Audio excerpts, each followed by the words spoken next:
Ladies and gentlemen, am I still broadcasting? Henry Deacon, for those of you who don't know. Am I still broadcasting here? It's still here.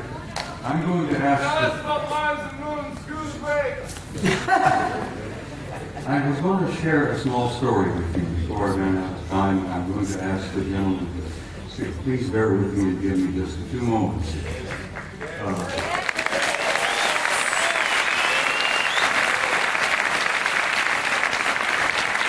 Let's just start over.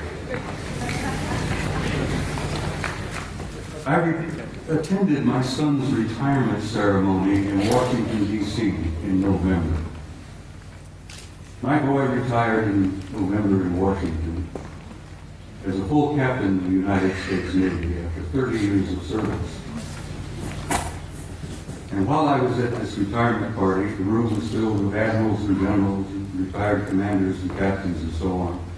And we all had something cool in our hands, and we were all moving around among each other, amiably and relaxed, you know. A retired Navy scientist, whose name must remain untold, came up to me, nudged me. He says, "I know you." I said, "Yes, I'm Eric's father." No, he said, "I know you. You're that notorious retired command sergeant major with the big mouth." And I said, "Yes, I go to that." He says, "I had to share something with you before the party was over." He said, "I retired several years ago."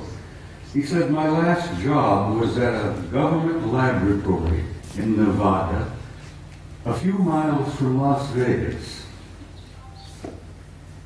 He said, "I am a plasma fusion physicist. That's my expertise. That's my training, my background, not being a scientist." I go, What? Plasma fusion physicist? He said, "Yeah, I work at this laboratory outside of Las Vegas." He says, "It's not commonly known, but it's a real secret." He says, "I worked 5 years with 2 guys who were not from here. They were from somewhere else." And he says, "They were delightful people. They were scientists. They were working with us. They were assisting us. They were encouraging us and offering us ideas and possibilities and one thing or another in plasma fusion, which is infinite energy forever." But he says, "I got to know them pretty well." And he says, after a couple of years, he said, I went up to one of them and I said,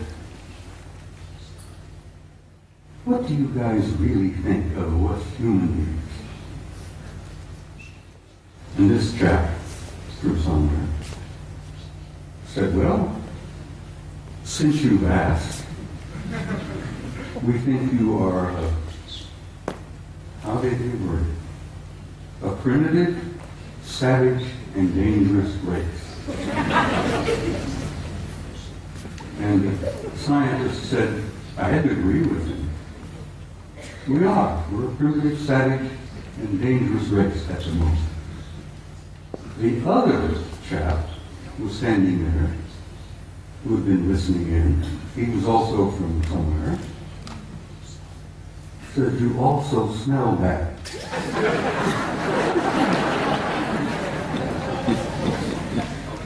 You humans stink. Nothing personal, mind you know. We find that you don't smell good.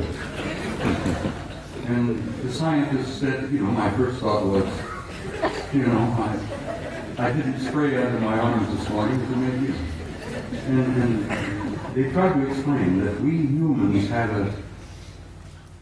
a psychic odor about us that they pick up, and they find it terribly offensive.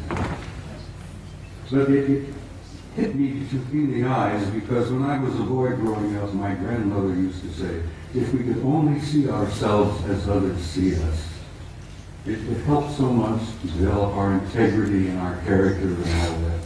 And this remark from my grandmother hit me that we were getting this so-called from a horse's mouth, from one of our extended family out there, that you're primitive, savage, and you're dangerous, but you also stink. And I thought that was humorous, and I shared it with Gogo, and she said, please include that in your presentation. So Gogo, bless your heart, I did that for you, you know. Good night, everybody.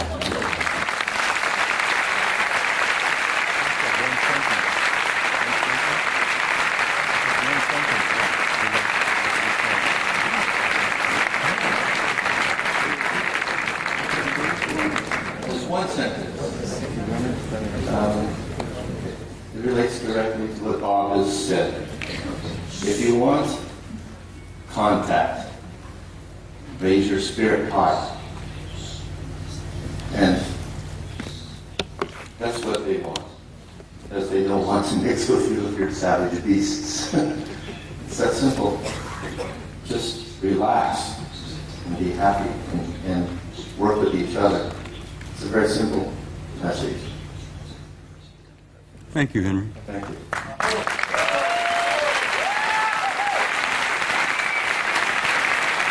If you want to learn more about Henry Deacon, he is on our site. We have a lot of very long transcripts all about who he is, some of where he worked, and about Mars. We also have a video called Jump Room to Mars, in which David Wilcock and Bill Ryan and I discuss some of what he told us. And we're looking for maybe a 15-minute, maybe a half hour tomorrow when Henry Deacon can address you and maybe tell you some of the details. Thank you.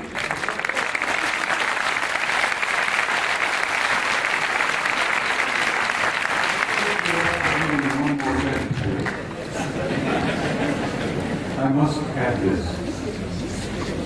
I have traveled all over the planet and I've spoken at conferences all over the world and all over the United States. I have never been to a conference of this nature without there being at least one and generally two of the others in the audience. And I wanted you all to think about that and look around you and know that in your midst, I jokingly refer to it, you have good friends in high places and they're in your midst. And I learned over the years to recognize it. It's your family. Exactly, it's your family. But like Ingo Swan, I've developed the intuitive ability to spot them and recognize them. And now I have them coming up to me in conferences, introducing themselves to me. And there are no limits, right? No limits. Life is infinite and forever. And God bless all of you. And I will say good night at this time.